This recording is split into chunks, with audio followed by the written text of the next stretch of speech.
Some bands stick around for decades and it's super impressive.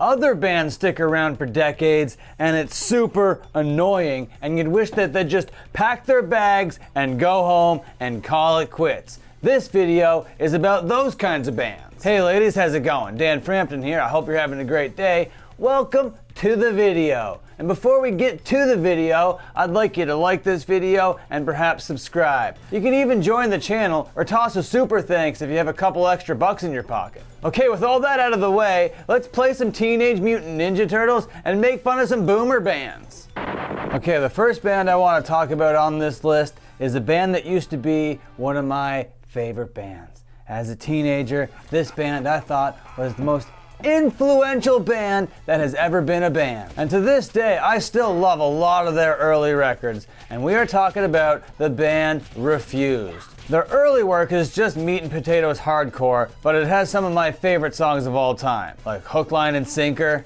and Rather Be Dead, you know, songs like that. Really good tunes, like legendary tracks. But then there was that whole drama with them, you know, like calling it quits, and there was that famous Last Show or whatever, and then they were never going to be a band ever again, and they all started like separate side bands, and all those side bands sucked. And then, you know, they got back together finally after all these years, after everyone thought that it was never going to happen. And it was no good, and it was like, oh no, this is quite sad. This is not what I remember you guys being. This is just a shell of your former selves. And I listened to those records, More Music or whatever, and fucking Songs of Freedom or whatever it was called. And I just remember feeling sad, but also feeling kind of stoked that, you know, that these guys that I grew up listening to, you know, mended the fences and got back together.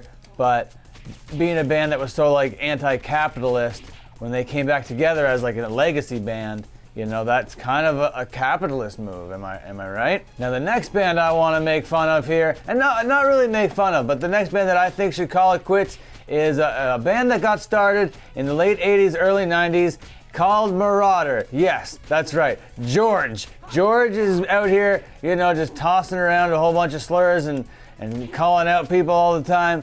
And I think that he should quit being a band.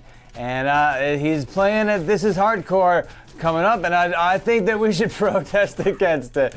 No, I'm just kidding. It's kind of cool that, you know, they're still going, but it's just like not my kind of music. And the only reason why I mentioned Marauder on this list is because there's that like previous drama on the channel with me and him and Rick to Life. That's another guy that should stop existing, Rick to Life. So this is just more of a meme entry, if anything else. But George, fuck you. You should stop calling people out in your car. And start being less old.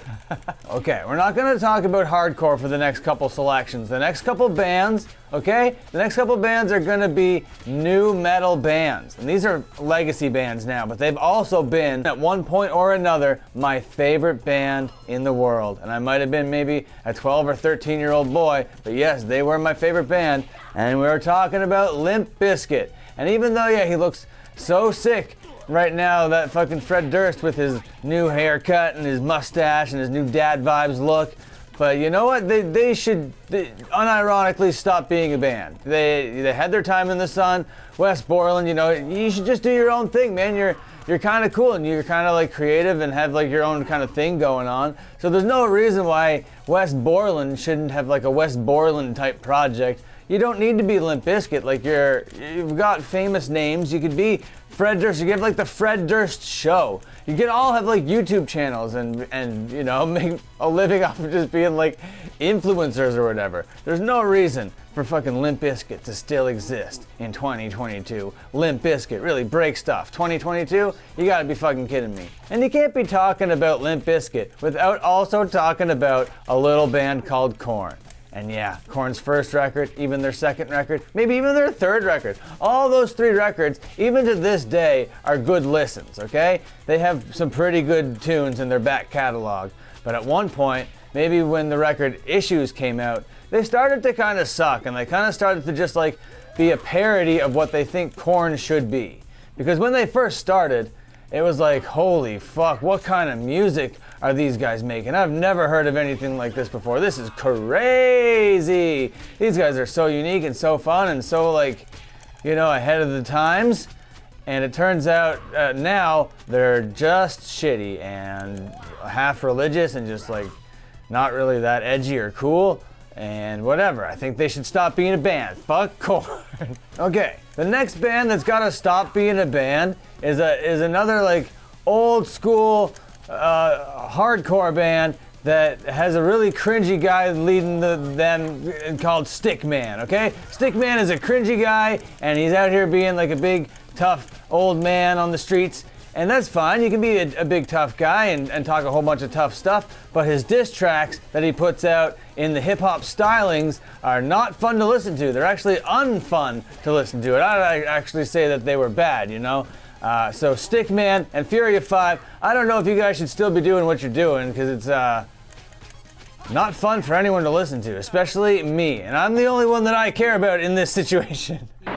Okay, we'll get back to this totally serious list in a little bit, but before then, I just want to read a couple viewer comments. Brenda Gonzalez comes in on my venues video and says 1720 is spacious and has better acoustics, but Chain Reaction is iconic. Chain Reaction is better than 1720. Thank you for weighing in on the matter. On my latest Liquid Death drama video, Rat Chili comes in and says, I had no idea what was going on in the situation and expected to side with Liquid Death purely because of how usually corrupt record labels are. And that's a totally fair point. Record labels are kind of like infamously unchill. Then he goes on to say, thanks for shining a light on this. Now I know Liquid Death is liquid dumb. You got that right. Dave Slayer comes in and says, dude, I love your content. This channel has got to start growing soon. And I really appreciate the sentiment, and I am growing, just extremely slowly. I'm not here to talk about YouTube. Let's get back to the video.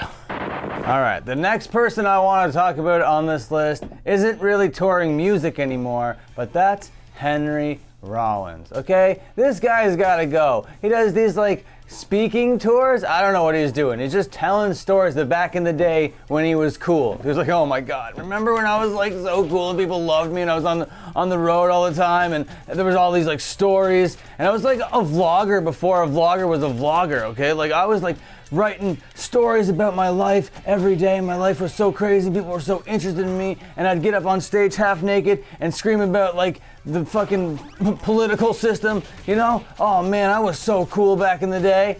And that's at least what I imagine that he's doing. I've never been to one of his speaking engagements before, but I'm sure, since that's the kind of person that he is, that is the kind of show that he would put on. And if I'm wrong, please let me know. I don't want to be right, because that's super cringy. But either way, I think that Henry Rollins has got to pack it up and pack it in and stop touring right now. You're bad, Henry Rollins. The next band that should stop being a band is a band that I talked about on one of my last lists, and that's Fozzy, Chris Jericho's band. Chris Jericho, you got like a million pots, okay? You got so many pots in your kitchen that I don't know what you're focusing on anymore, okay? You're doing the podcast, you got the wrestling, all right? You're out here with your little band, you're doing all sorts of little things that make people think that you're like the biggest, baddest, most creative person in the whole world. You got the fireball, and you're throwing yourself off of cages at the age of like 7,000. Just pack it up. You gotta have enough money in the bank to call it a retirement, okay? And then just maybe do a little podcast. That seems like a chill Chris Jericho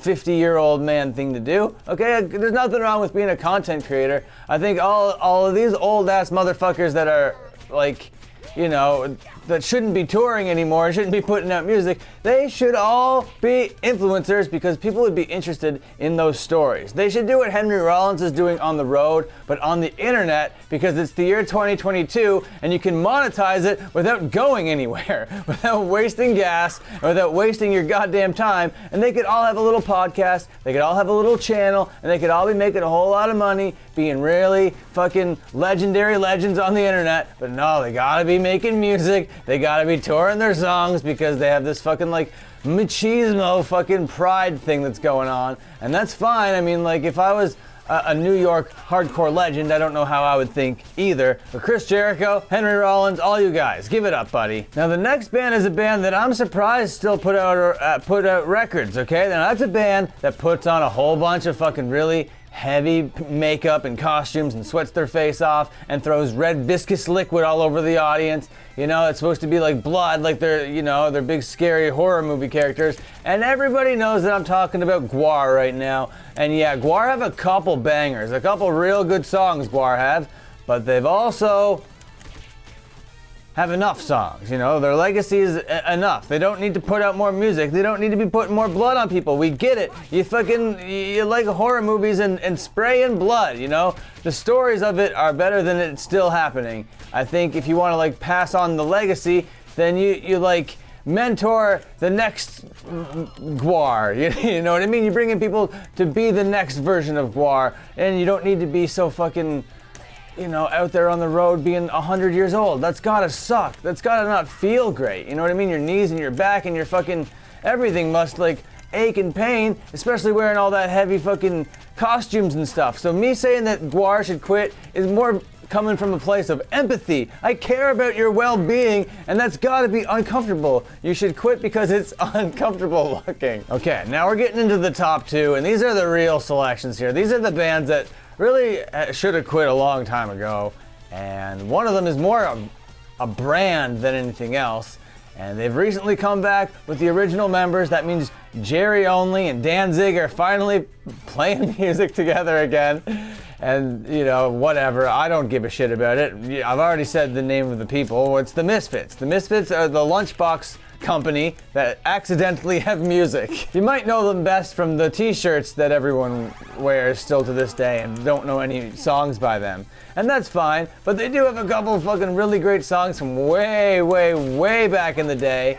And just like I've said before, that's enough. Those are the songs, you know what I mean? And they've mistakenly had Michael Graves front them in like the early 2000s or whatever, and they're like, no, we can still be a band, we just need to have our devil locks in, and you know, people are gonna really love the fact that we're, you know, still going after all these years, that we're still putting on our fucking sick paint, and we got our fucking devil locks and our goddamn vests and muscles, you know? That's fucking sick. But no, I don't think it's sick. I think it's gotta stop being a thing. Misfits, no bueno. Now the next band is not going to be a band that you guys are going to be surprised about if you watch this channel. Now there's a couple different versions of this band right now, and I think both versions should stop being a band, and I might have already given it away.